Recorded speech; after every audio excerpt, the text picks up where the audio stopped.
Hello everyone, and this is my review for WWE Monday Night Raw on March 11th, 2013. And basically, just to go off and say right off the get-go, this Raw I felt was a mishmash of good and bad, kind of rolled into one. One of the bad areas is it was a bit of a disappointment that their main event for WrestleMania had no extra build going through the night, mainly because Rock, Cena weren't even in the show at all, so they went ahead and just they put the video package together. So no real extra build. Basically what you saw last week continues on this week with that. And that is quite unfortunate, but it is what it is. I felt it was a down point of Raw that you didn't have that on the show. Though there were some really good things on Raw this week. Just the aspect of the Dolph Ziggler and Daniel Bryan match, just a fun match to watch. It's too bad that at this point, there's no feud for either Dolph Ziggler or Daniel Bryan and Kane or even Antonio Cesaro right now going into WrestleMania for some way, shape, or form. You did get one other person I would say that about, but it kind of did start a little bit this week, would be for Wade Barrett as well with the Intercontinental title. Though we don't know who he's going to exactly be feuding with, because they were supposed to have a match with Miz and Jericho, and the winner got to have a shot at the Intercontinental title next week. Obviously, that ends in no contest, so we'll see probably next week where Wade Barrett is going to actually have his feud. Is it going to be with Chris Jericho, or is it going to be with The Miz in this case? Honestly, I would really think it would be really good if his feud was going into WrestleMania with Chris Jericho, because they have that a little bit more history there. You don't really have enough history behind Miz and Wade Barrett to actually make that work in a short time span. They do have that history with, Jericho being Wade Barrett's pro during NXT, bringing him in, all that kind of stuff. You have that kind of history there that you can build a feud around. So hopefully that's the route that they'll go. I know they're going to have some kind of triple threat match going into next week's Raw for the Intercontinental title. So hopefully some kind of feud starts between Jericho and Barrett at that point. At least that's what I'm hoping. Well, we'll see where they actually go with it.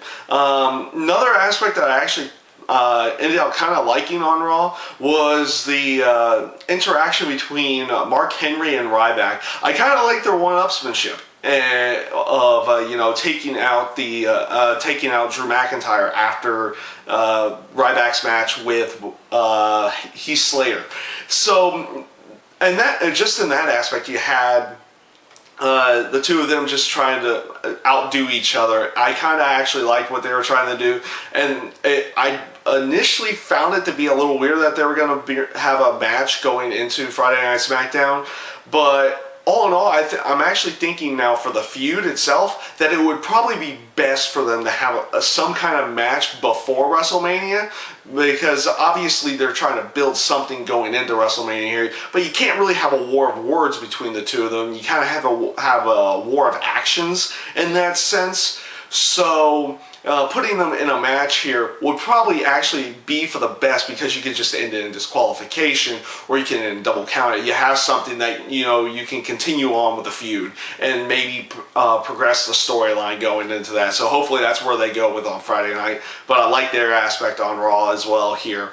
Also, I like another true interaction between The Shield and Big Show. It was a little bit disappointing that Sheamus and Randy Orton weren't in there along with it, but I like the interaction between the Big Show and The Shield. It does seem to give him a little bit more purpose, a little bit more of a reason to be going after them now. The fact that, last week on the Raw Active, they said, the Raw Active after the show, they attacked Big Show, triple powerbomb him, and then did it again this week with, did it again this week. So it's giving Big Show a little bit more purpose, a little bit more meaning to actually be in this feud in some way, shape, or form. Even though he doesn't like Sheamus and Randy Orton, those are the other two people upon the feud. So it looks like they'll probably team up together going into WrestleMania. So It definitely, I liked where they went with it this week. It works out really well. Obviously, I think they're thinking of making Big Show more of a tweener type. He's not going to be full face, not going to be full heel, but he's going to be on the faces team in this sense. So that was one really good aspect on Raw. The one real downside that I found this week, it actually was with the Jack Swagger and Alberto Del Rio feud.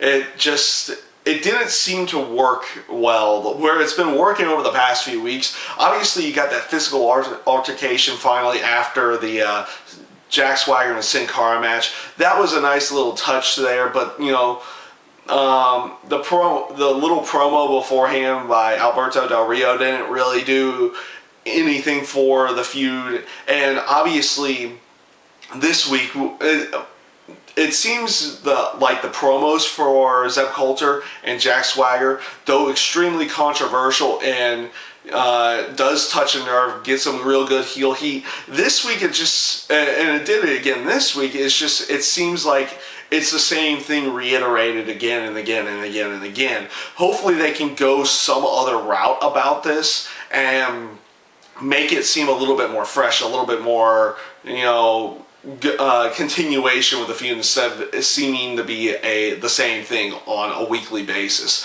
I still think it's one of their best feuds going into WrestleMania at this point, but this week had a little bit of a down moment with that feud in general.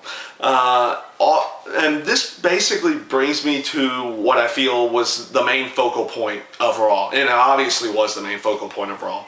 First of all, rest in peace to Paul Bearer. He obviously died over the last week. That was I liked the video tribute right at the beginning of the show, and of course the tribute videos showing his moments throughout the show were great touches. I like the symbolism of having the urn around with Kane and the Undertaker.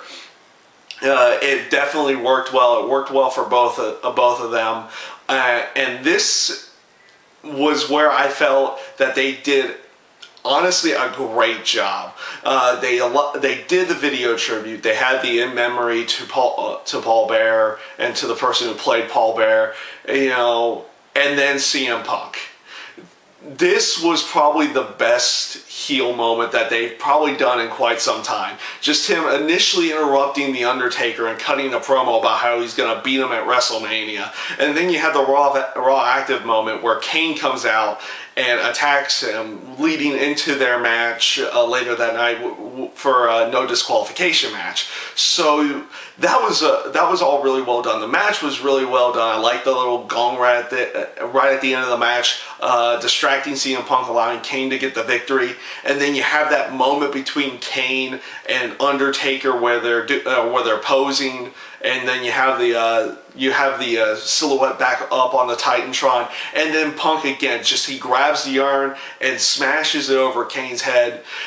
This is just a great way of putting him over as a heel in this sense. They did their great job in doing the tribute videos and everything, but they also did a great job of furthering the story and using this as a good way to further the story of The Undertaker and CM Punk leading into WrestleMania, give it more of a reason versus just, give it more of a reason just than it being CM Punk trying to break the streak. You know, have CM Punk trying to get under The Undertaker's skin in every way, shape, or form leading into WrestleMania. I thought that was a great way of doing it this week. So yeah, like I said, overall, I mean, I got to a lot of good points about the show, but I mean, there were definitely some down points. Like I said, I wish they would have a feud for Dolph Ziggler and Daniel Bryan and Kane going into WrestleMania. Same with Antonio Cesaro. They really need something to build, a feud for them to build around going into WrestleMania. Because these guys have been performing extremely well over the last year. They definitely deserve to have matches on WrestleMania. Also, just a disappointment that there wasn't any actual furtherization of the Rock and Cena feud, and and essentially the same thing with Alberto Del Rio and Jack Swagger. There was really no furtheration. It was kind of the same thing redone. So hopefully they'll get feuds for those guys, and you'll see furtheration of the feuds for the other main title matches going into WrestleMania. So that's my review for Monday Night Raw this week. I thank you guys for watching, and I hope you enjoyed.